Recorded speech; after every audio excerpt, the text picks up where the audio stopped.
Hello बच्चों, let's read out the question first.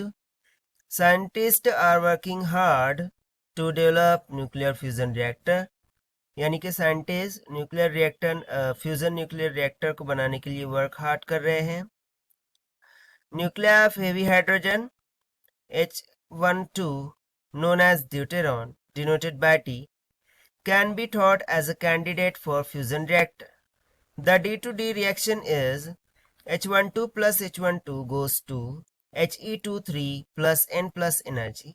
यानी कि जब दो ड्यूटेरॉन को हम मिक्स करेंगे, ठीक है, मतलब उनकी रिएक्शन करेंगे D2D, सो हमें क्या मिल जाता है He23 यानी कि हीलियम-23 मिल जाता है प्लस सम न्यूट्रॉन प्लस सम एनर्जी उसमें क्या होती है, एग्जॉस्ट होती है.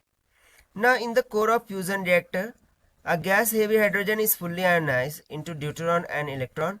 यानी कि फ्यूजन रिएक्टर में जो हाइड्रोजन है वो फुल्ली आयोनाइज है in the form of deuteron nuclear and electron. और इस कलेक्शन को उसने क्या नाम दे दिया है, प्लाज्मा का नाम दे दिया है. Now the nuclei moves randomly in the reactor core and occasionally come close enough for nuclear fusion to take place.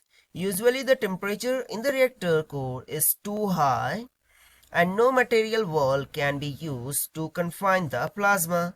Special techniques are used which confine the plasma for time t0 before particles fly away from the core.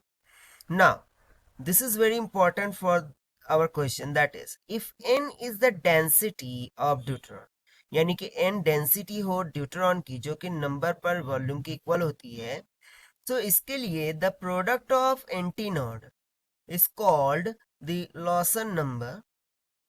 In one of criteria, a reactor is termed successful if Lawson number is greater than to 5 to 10 to 40.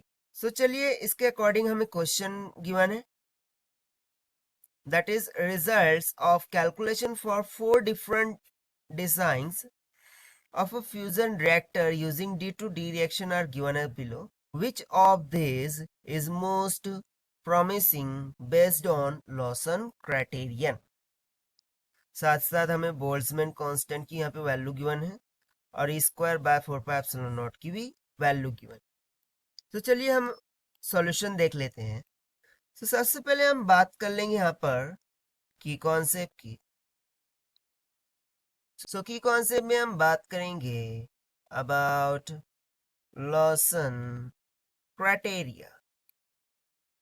ठीक है, सो Lawson criteria के according यहाँ पर बोला क्या जा रहा है, if Lawson number is greater than to 5 into 10⁻14, यदि ये लॉसन नंबर यानी कि एन टी नॉट, ठीक है, एन टी नॉट इसकी वैल्यू ग्रेटर दैन हो जाती है 5 इंटू 10⁻14 से, सो उसी कंडीशन में हम ये बोल सकते हैं that is the design of fusion reactor using D2D reaction is absolutely valid.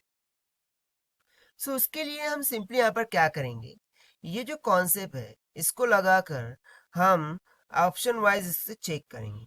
यानी कि फर्स्ट ऑप्शन के लिए एंटी नॉट की वैल्यू क्या आ जाएंगी, देखिए ड्यूटेरॉन डेंसिटी कितना गिवन है 2 इंटू 10⁻12 मल्टीप्लाई बाय उसके लिए कन्फाइनमेंट टाइम कितना गिवन है 5 इंटू 10⁻³ सेकेंड.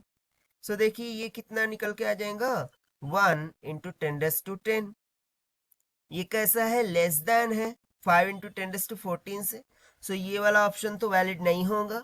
ना सेकंड ऑप्शन में n की वैल्यू कितनी है 8 इंटू 10⁻14 मल्टीप्लाई बाय t कितना है 9 इंटू 10⁻1.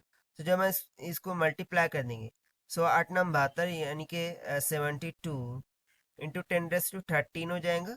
सो इसको मैं 7.2 इंटू 10⁻14 लिख सकता हूँ. ठीक है, और देखिए 7.2 इंटू 10⁻14 ये ग्रेटर है 5 इंटू 10⁻14 के, सो ये लॉसन क्राइटेरिया को सेटिस्फाई कर रहा है. सो इसके अकॉर्डिंग जो ऑप्शन बी है वो हमारा करेक्ट आंसर हो जाएगा. ठीक है, ऑप्शन बी हमारा क्या हो जाएगा, करेक्ट ऑप्शन हो जाएगा. that is the calculation for 4 different design of fusion reactor for D2D reaction. जो ऑप्शन बी में हमें एन और टी की वैल्यू गिवन है वो लॉसन क्राइटेरिया को क्या करेंगे, सेटिस्फाई करेंगे. अब सी के लिए देख लेते हैं. सो देखिए सी में क्या है, 4 इंटू 10⁻23 मल्टीप्लाई कर देंगे 1.0 इंटू 10⁻11 से.